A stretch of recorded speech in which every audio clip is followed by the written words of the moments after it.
Hallelujah. എല്ലാ ദൈവമക്കൾക്കും സ്നേഹവന്ദനം അറിയിക്കുന്നു. ടുഡേയ്സ് മെസ്സേജ് ടൈറ്റിൽ കോപം കൊലപാതകത്തിൻ്റെ ആത്മാവ്. ഉൽപ്പത്തി പുസ്തകം 4-ാം 5-ാം വാക്യത്തിൽ 8-ാം വാക്യത്തിൽ വായിക്കുന്നത്, കയീന് ഏറ്റവും കോപം ഉണ്ടായി, അവൻ്റെ മുഖം വാടി. കയീൻ തൻ്റെ അനുജനായ ഹാബേലിനോട് കയർത്ത് അവനെ കൊന്നു. നിങ്ങളുടെ മുഖഭാവം മാറുമ്പോൾ ജാഗ്രതയായിരിക്കണം. കൊലപാതകത്തിൻ്റെ ആത്മാവ് നിങ്ങളിൽ പ്രവേശിച്ച് നിങ്ങളുടെ സ്വന്തം സഹോദരനെയോ സഹോദരിയെയോ കൊല്ലുവാൻ നിങ്ങളെ പ്രേരിപ്പിക്കും.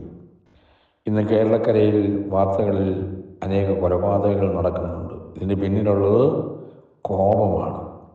പ്രിയ ദൈവമക്കളെ, കോപിച്ച് കലങ്ങി നിന്റെ മുഖഭാവം മാറുമ്പോൾ നിന്റെ നിമിത്തം ജാതിയിലിടയിൽ ദൈവനാമം ദുഷിക്കപ്പെടുന്നു എന്നത് നീ മനസ്സിലാക്കുന്നുണ്ടോ?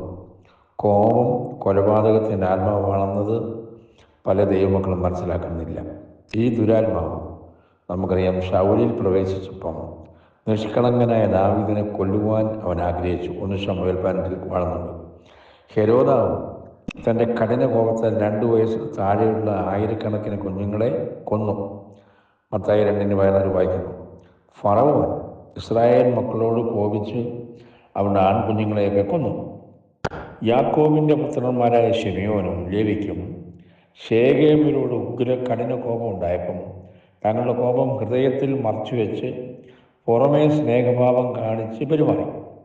പിന്നെ അവരുമായി വിവാഹബന്ധത്തിൽ ഏർപ്പെടുത്തക്ക വിധം സ്നേഹം കാണിക്കുന്നു.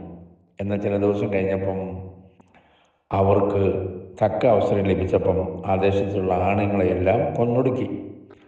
അങ്ങനെ ഹൃദയത്തിൽ കോപവും കയ്പും വെച്ചുകൊണ്ട് പുറമേ ദൈവഭക്തരെ പോലെ സ്നേഹമുള്ളവരെ പോലെയും ഭാവിക്കുന്നതാണ് ഏറ്റവും മോശമായ കോപം എന്ന് പറയാം.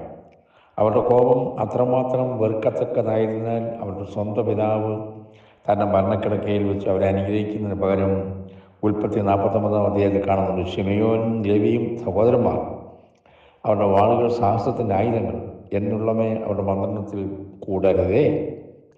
തങ്ങളുടെ കോപത്തിൽ അവർ പുരുഷന്മാരെ കൊന്നു. അവരുടെ ഉഗ്രകോപം കഠിനവും ക്രോധവും ശപിക്കപ്പെട്ടതും ഞാൻ അവരെ യാക്കോബിൽ പകയ്ക്കുകയും ഇസ്രായേലിൽ ചിതറിക്കുകയും ചെയ്തു. പ്രിയ ദൈവമക്കളെ, പിശാചിൻ്റെ ആത്മാവായ കോപം നിന്നെയും നിൻമൂലം മറ്റുള്ളവരെ നശിപ്പിക്കത്തക്കുന്നവരെ കാത്തിരിക്കരുത്.